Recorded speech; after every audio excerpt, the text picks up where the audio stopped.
So viewers, ক্লাসটি শুরু করার আগে প্রথমত দুটো কথা। একটা হচ্ছে উড হ্যাভকে আমরা কখন ব্যবহার করব।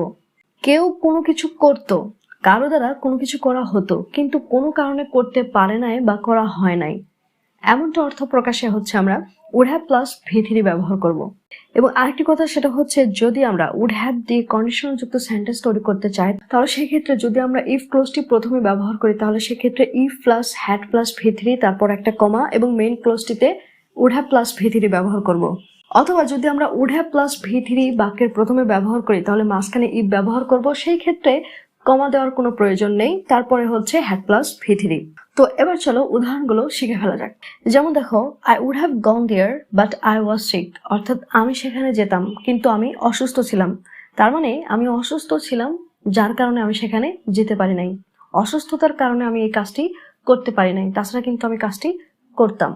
এই ধরনের অর্থ প্রকাশে হচ্ছে আমরা উড হ্যাভ প্লাস ভি3 ব্যবহার করে থাকি। আমি তুমি হলে এমনটা করতাম না। I wouldn't have done that if I were you. যদি তুমি এটা বলতে, সে রাগ করতো। She would have been angry if you had said that. অথবা বলতে পারো, if you had said that she would have been angry. ঠিক আছে, যদি তুমি এটা বলতে, সে রাগ করতো। আমি তোমাকে কল করতাম কিন্তু আমি ব্যস্ত ছিলাম। I would have called you but I was busy. তার সাথে পার্সোনালি অর্থাৎ ব্যক্তিগতভাবে কথা বললে ভালো হতো। It would have been nice to talk to him personally. আমি কখনোই এমনটা আশা করতাম না। I never would have expected that. আমি এই চাকরিটা পেতাম না যদি না আমি মিস্টার রফিকের সাথে দেখা করতাম। I wouldn't have got this job if I hadn't met mister Rafiq. যদি সে তাকে টেক্সট করতো, তাহলে সে রিপ্লাই দিত না। If he had texted her she wouldn't have replied.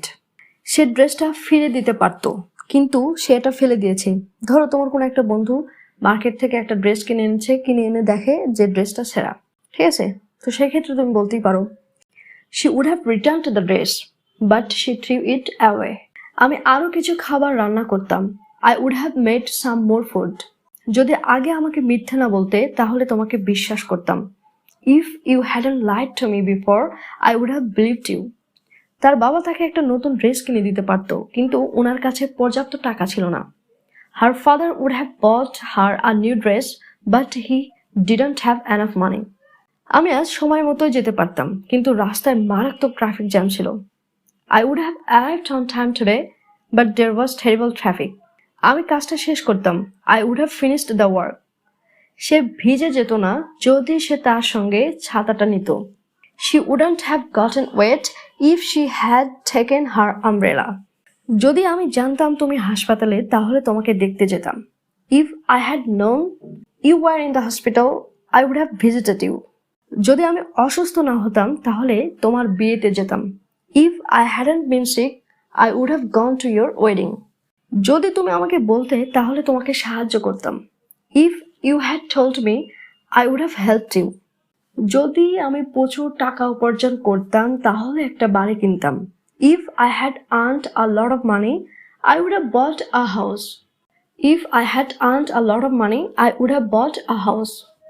So viewers, here are the 20 sentences with would have